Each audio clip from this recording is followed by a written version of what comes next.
مخکنی سوال یې ورور کړی دی چې بعض کسان چې کله سجده ولګوي نو په دې کې د تندې کله د ځمکې نه راوچت کړي لږ ساعت له او بیا یې کېږدي. نو سوال دا دی چې دا خو د سجدې تکرار نه شو، یعنې 2 سجدې لګول نه شو، رکن یې زیات کړو په منځه کې، که نه دې ته رکن زیاتول نه وایي.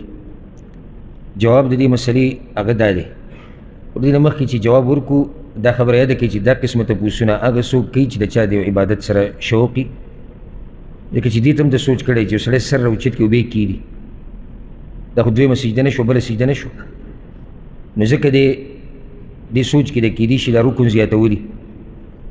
نو جواب د دې دا دی چې اول خو سجده په 2 اندامونو باندې لګول پکار دي، واجب دي. صحیح بخاري صحیح مسلم کې حدیث دی، رسول الله صلی الله علیه وسلم وایي ما ته الله امر کړی دی چې زه به سجده لګوم په 2 اندامونو باندې، تندې او اشاره وکړه پوزې ته چې پوزه تندي سره شوه، او د 2 لاسونو دا ورغوي او 2 زنګنان شو، و اطراف القدمین او د 2 خپو د ګوتې شوې.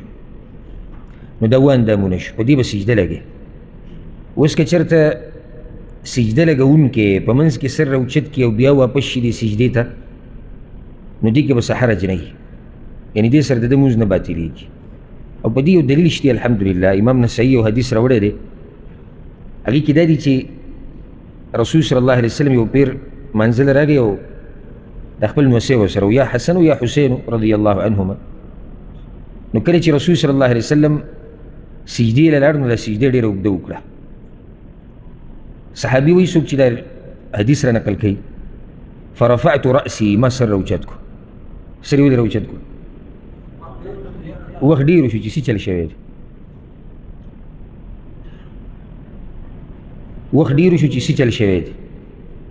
نو وایي چې ما ولیدو نو هغه ماشوم چې دی د رسول صلی الله علیه وسلم په ملا باندې ناست، فرجعت الى سجودي، نو زه خپلې سجدې ته واپس شو.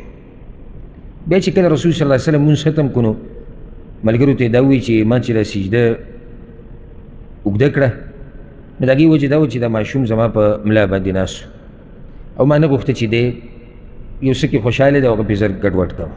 الغرض زموږ دلته مقصدي خبره هغه دا ده چې که چېرته مقتدي یا سجده لګوونکی سر راوچت کړي، خصوصا د څه عذر د لاسه او بیا واپس کړي، نو دې کې د ده مونځ نه باطلېږي. خو دومره ده چې د دې یو وجه ده دا سر چې سړی خوځوي، یعنې ما ورته سوچ کړی دی کله چې سړی دا سجده ډېره سخته ولګوي، تندی یو نیم سړي د ځمکې پورې سم جوخ کړی، لکه په د ده په ملا چې وزن واره شی ایښودی او دی راکته کړی، نو دی بیا دا سر یې ستړی شي نو لږ ساعت ته پکې اوچت کړي چې دمه شي. دا غلطه طریقه ده، سجدې چې لګوي بالکل په ارام په دمې سره دا تندی صرف د ځمکې سره ولګي، دا تی پورې مږې. اوس که دغې ته ارادې چې په دې تندي کې دغه تور چاپ وځي هغه جدا خبره ده، د هغې لپاره لګیایي چې یاره دا تندی مګوره مګو که څه پکې جوړ شي، نو تندی ښه په ارام ولګوه او سجده وکړه.